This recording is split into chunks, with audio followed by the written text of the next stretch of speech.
I now give the floor to Ms. Rosemary DiCarlo. Thank you, Mr. President. And I'd like to thank Malta for convening this debate today. In 2015, this Council adopted Resolution 2250, which acknowledged the importance of youth in prevention and peace building. The resolution urged member states to increase youth representation in decision-making processes at all levels. As we approach the 10th anniversary of this groundbreaking text, today's debate is a timely reminder that advancing meaningful youth participation must remain a priority for all of us. The potential and opportunity for renewal that young people represent, as well as the vulnerabilities that can often affect them disproportionately, means that they must be part of the broader discussions shaping our societies. Yet so much more needs to be done to meet the aspirations of the region's youth, including by empowering them to participate in the decisions that can affect both their present and their future. Mr. President, today's discussion is focused on the Mediterranean region, and with good reason. In the southern and eastern Mediterranean, young people constitute 55% of the population. We recall the wave of demonstrations that swept across the region in 2011. Youth were at the forefront of these movements, protesting disenfranchisement and the lack of economic opportunity and employment.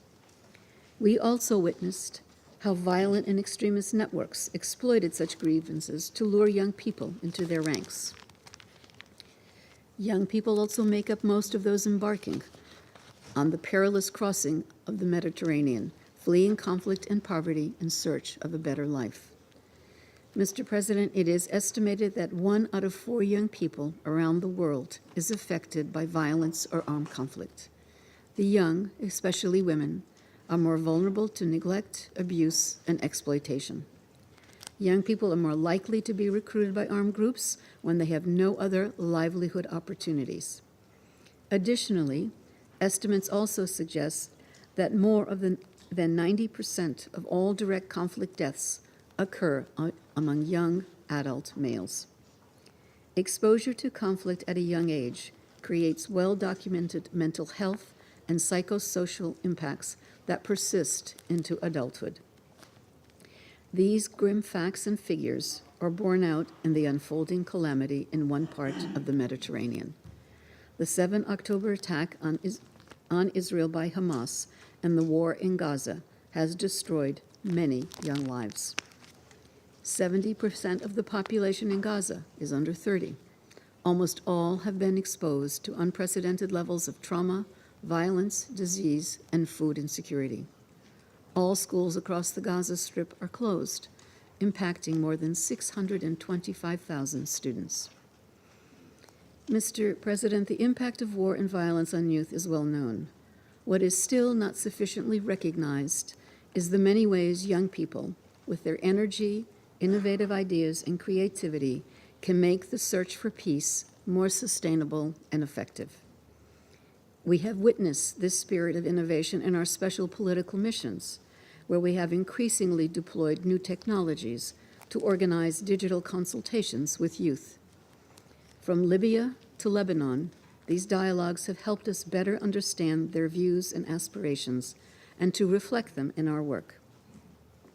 Creating political space for youth to meaningfully engage in peace and security initiatives is key.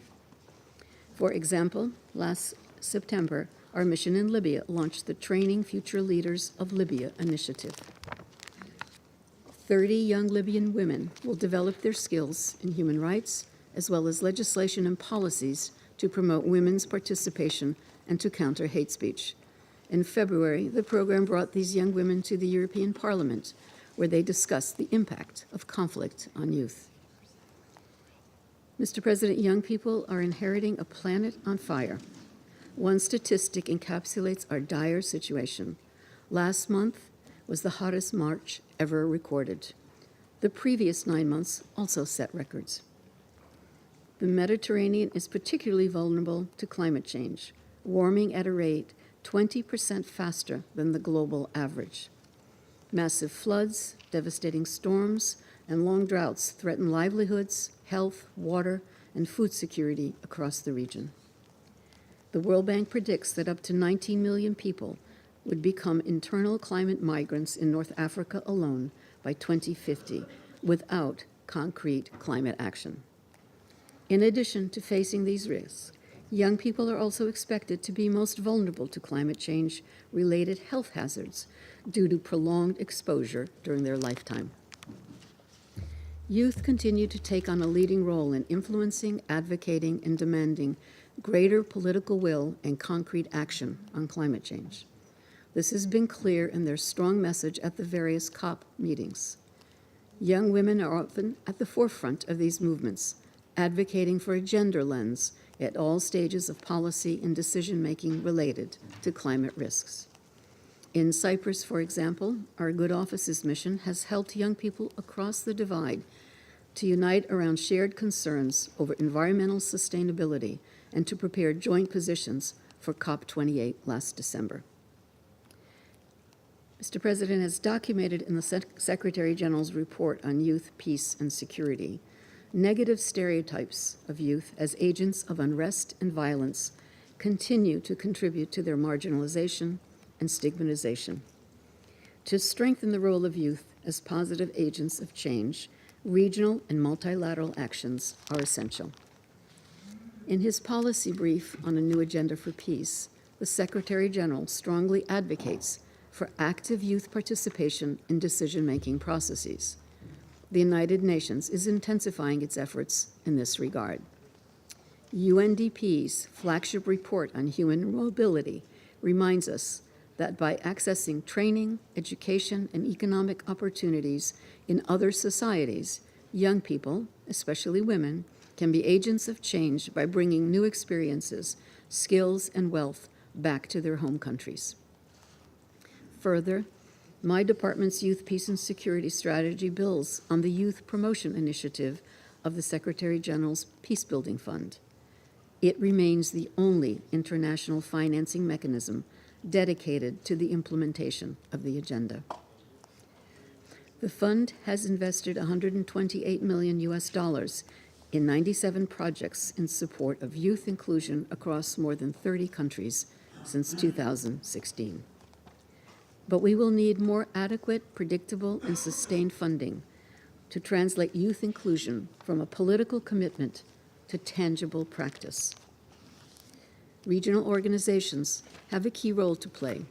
In this regard, we welcome the League of Arab States' recent endorsement of its first Youth, Peace, and Security strategy. I also commend the Union for the Mediterranean for its Youth 2030 strategy and its efforts to support work opportunities for youth in the southern Mediterranean. Mr. President, investing in youth is investing in peace. The work of this Council is critical in this regard. In his third report on the implementation of Resolution 2250, the Secretary General noted that the number of young briefers to the Security Council had decreased in the past 2 years. Meaningful youth engagement can start in this chamber. I urge the Council to create more opportunities for young briefers and to continue to champion the Youth, Peace, and Security agenda, which is critical for the Mediterranean region and beyond. Thank you, Mr. President. I thank Ms. DiCarlo for her briefing, and I now give the floor to Mr. Nasser Khamet. Thank you, Mr. President.